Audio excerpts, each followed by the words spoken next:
Olá! Como é que vocês estão? Hoje eu vou fazer um episódio um pouco diferente.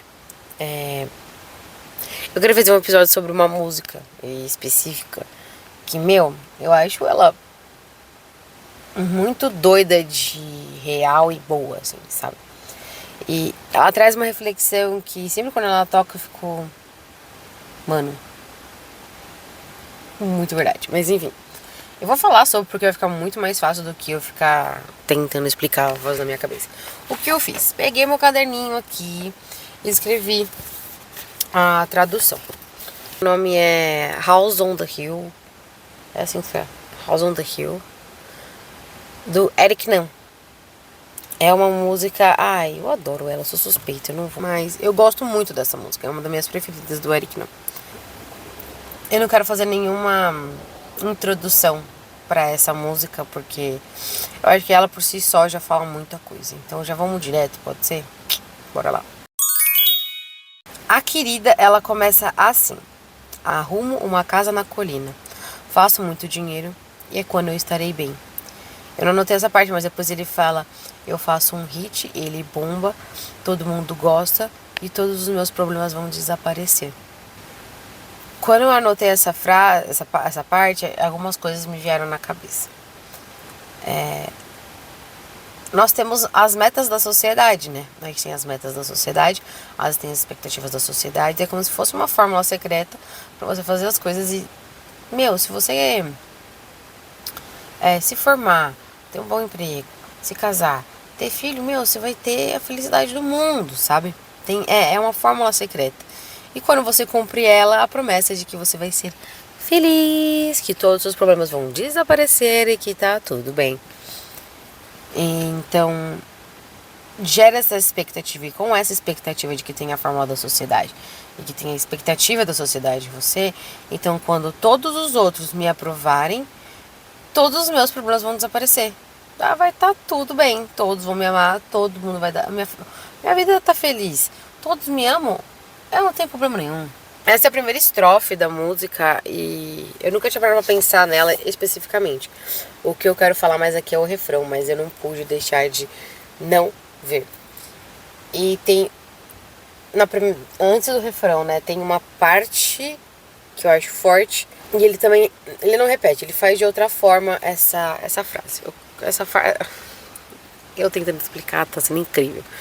Vamos lá. Ele fala assim: a grama é verde, mas eu queria que ela fosse mais verde. Aí depois do primeiro refrão, né?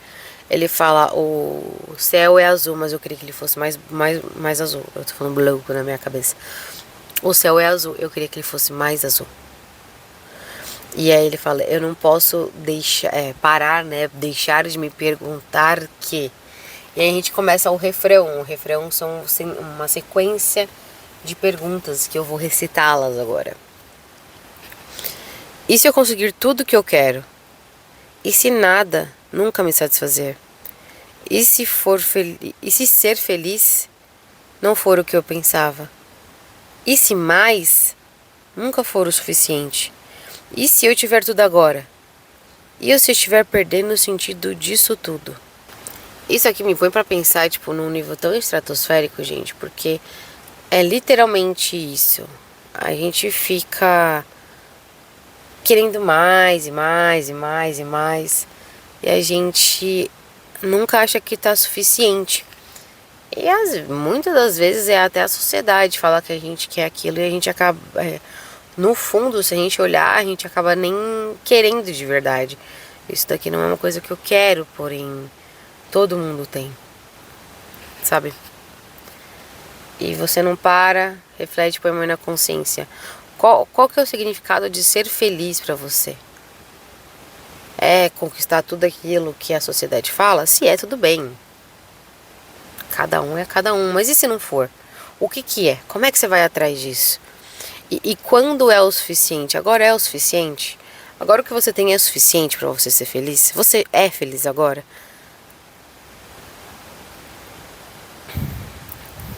Mais pra baixo ele fala: correndo atrás da próxima melhor coisa.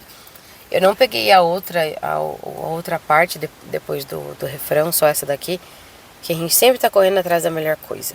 E se você olhar para a sociedade como um todo, até no nosso modelo, né, o capitalismo é literalmente correndo para a próxima melhor coisa. E esse vídeo aqui, o intuito não é ser uma crítica de tipo, ai, vamos acabar com a sociedade. Não. É mais para pegar sua mãozinha e colocar na consciência. Porque eu não sou isenta disso. Eu também às vezes me vejo almejando mais, sendo que na verdade aqui, ó, eu tô feliz. Eu quero o próximo passo, eu quero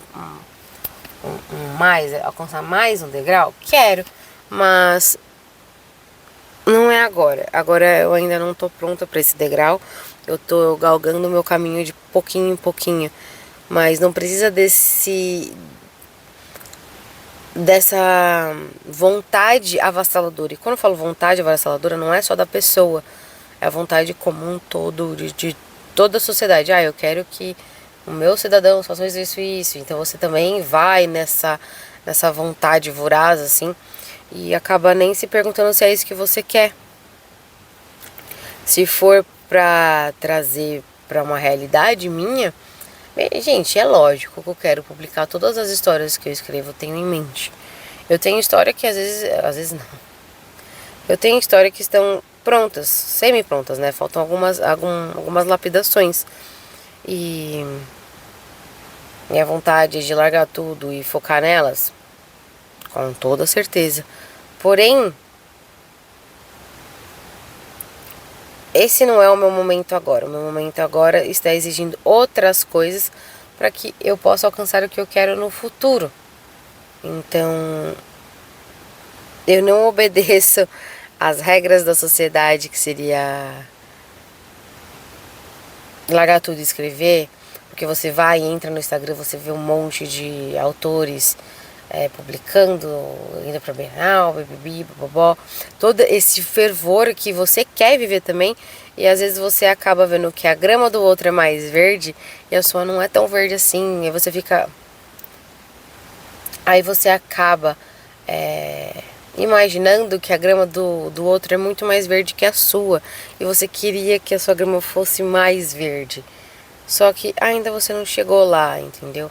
Então, qual que é o sentido disso tudo para você passar? Pra você olhar e não, pô, a grama é verde pra caramba aqui também desse lado. Quando eu li essa frase eu achei tão boa, porque a gente tá tão acostumado a falar que a grama do vizinho é mais verde. Só que, será que é mais verde mesmo? Será? Não falando que a vida do outro não importa, mas a gente dá muito mais importância para a vida do outro do que para a nossa. E você não acha que você tá perdendo o sentido disso tudo?